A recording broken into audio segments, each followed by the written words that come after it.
Hi everybody, Mrs. Healy here.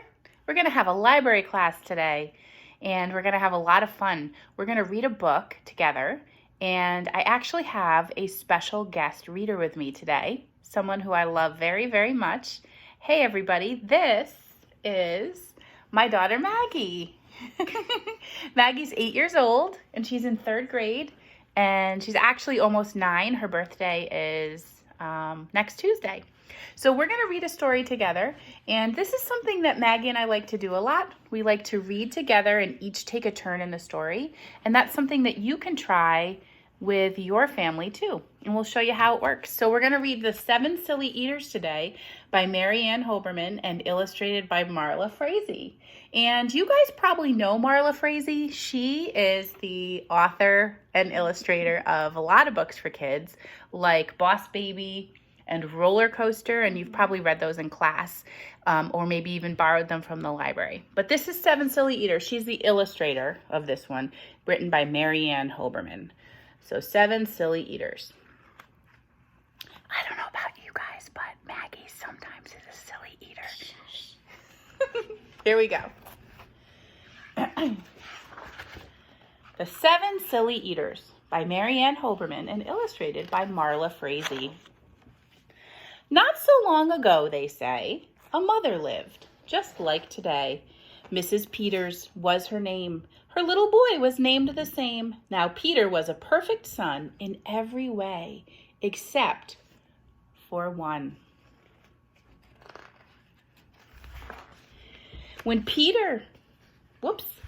Sometimes the pages stick together. When Peter was not 1 year old, he did not like his milk served cold. He did not like his milk served hot. He liked it warm, and he would not drink it if he was not sure it was the proper temperature.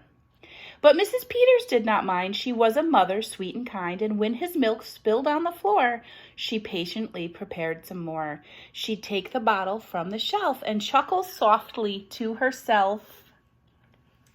What a silly sort of eater is my darling baby Peter. When Peter had not yet turned 2, another baby, sweet and new, was born. Dear Lucy, small and fair, with big blue eyes and curly hair. But long before this child was grown, she had opinions of her own, of what she'd eat and what she'd not. She hated milk, both cold and hot, and warm was worst of all. Instead, whenever Lucy dear was fed, she bellowed for pink lemonade, not from a can. Oh, no. Homemade. But Mrs. Peters did not mind. She squeezed each lemon to the rind.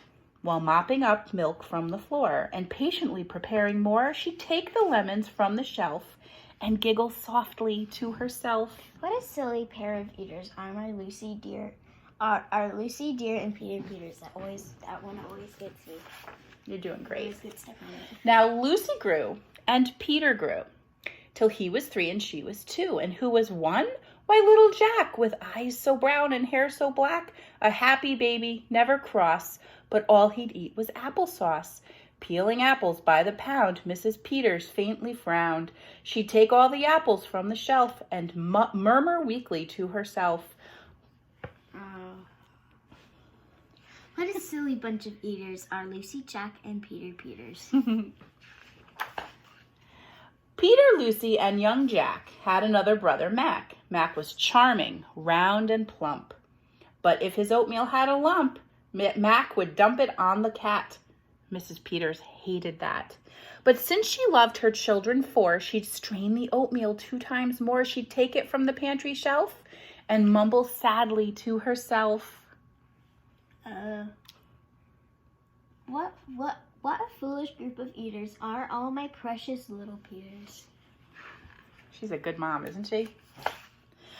Before another year was through, why, who came along? Why, Mary Lou. She was a darling, sweet and bright, and had a healthy appetite. That is, as long as she was fed soft and squishy homemade bread. Poor Mrs. Peters got no rest, but still she did her very best. She'd take the flour from the shelf and mutter feebly to herself, what a bunch of, sometimes I forget. What a fussy bunch of eaters are all my lovely little Peters. A year rolled by, the children grew. They really are a splendid crew, sighed Mrs. Peters, pinning pies and diapering her brand new twins. Oh, I read that wrong. I'm going to start this page over. Sometimes we make mistakes, right?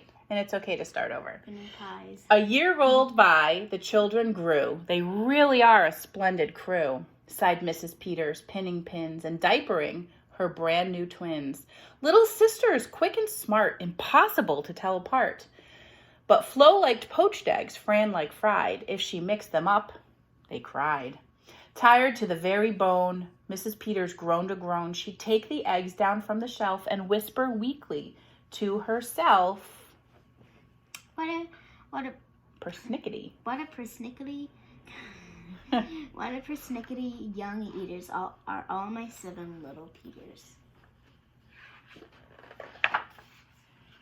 Okay, whoops, sticky pages. Yeah, never did in a while. That's okay.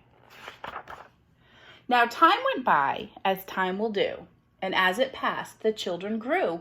The problem was as they grew, their appetites kept growing too, but not their choice of what to eat. Each child continued to repeat. They wanted what they'd had before. The trouble was, they wanted more. Creamy oatmeal, pots of it, homemade bread, and lots of it. Peeling apples by the peck, Mrs. Peters was a wreck. She wiped her brow and heaved a sigh. Another year was passing by. In fact, she realized with sorrow her birthday would arrive. Tomorrow. Sorry, honey. Drearily, she shook her head, and wearily, she went to bed. Poor Mrs. Peters. Early. She's tired. Mm-hmm.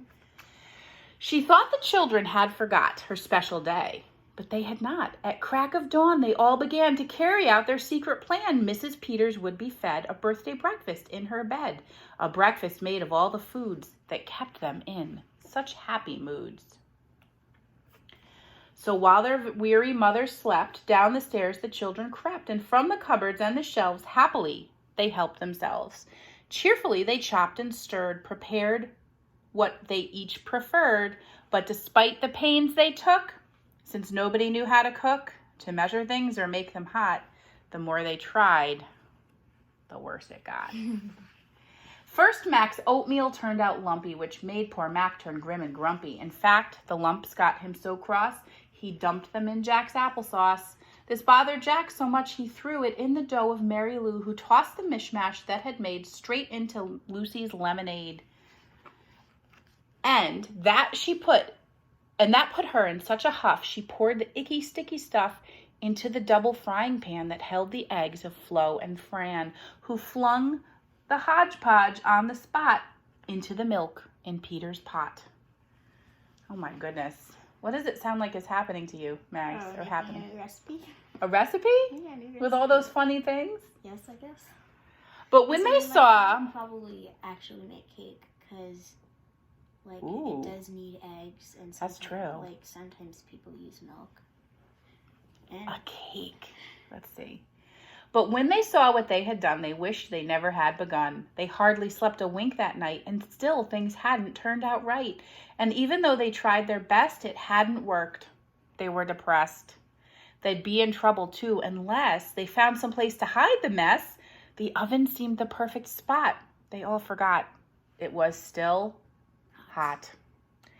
They stuck the pot inside, and then they all went back to bed again. The clock struck 6, but on they slept. Meanwhile, their mother softly stepped down to the kitchen. She smelled a smell. What could it be? She could not tell. It smelled so good, she sniffed some more and opened up the oven door. She woke the children with her cries. They all came running in surprise, and in the kitchen, what they found was Mrs. Peters dancing round. And in the kitchen, no mistake, a pink and plump and perfect cake. Nice. Are you ready? There's a lot on here for you. And as their mother danced with glee, she cried, a birthday cake for me. A birthday cake still piping hot. I thought you forgot. Now tell me, please, how did you make this pink and plump and perfect cake, so high and light and smooth as silk? It's smooth as silk from all my milk, said Peter. Lucy said, it's pink from all my lemonade, I think. And from my apples, added Jack. My oatmeal made it soft, said Mac. My bread dough too, said Mary Lou. Said Fran and Flo, and as for its size, it was our eggs that made it rise. Then everybody sniffed some more and danced around the kitchen floor. They put the cake upon a dish and lit the candles. Make a wish, the children cried, before you blow. And Mrs. Peters did just so, and what is more, her wish came true, as birthday wishes always do. They make a cake every day. And from that day to this, 'tis said, the Peters family all is fed. A simple single meal, just one, a meal that's good for everyone. A meal on which they all agree and made from their secret recipe. They all take turns in mixing it. They all take turns in fixing it. It's thick to beat and quick to bake. It's fine to eat and fun to make. It's Mrs. Peters' birthday cake. Maybe we should try that recipe. Maybe we should try that recipe. We could try it for your birthday next week. No. We'll see. It's not really a real recipe, but it is a fun story, isn't it? So we just read The 7 Silly Eaters by Mary Ann Hoberman and illustrated by Marla Frazee. And this book was read with permission by Harcourt Publishers. So what do you think, Mags? Thumbs up for 7 Silly Eaters? Mm-hmm. Awesome. I'm just wondering, what about the dad? That is true. What about the dad? He didn't really do anything, but just he was kind of there helping out, but he was not a silly eater. The silly eaters were just the kids. No. Oops. All right. Well, listen, you did a great job listening today. And now I hope that you can choose a story from your house and read it with your mom or dad or your dog.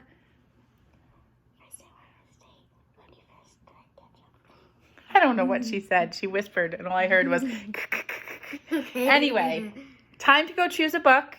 And she's a silly eater because she tried ketchup when she was 22. It's true.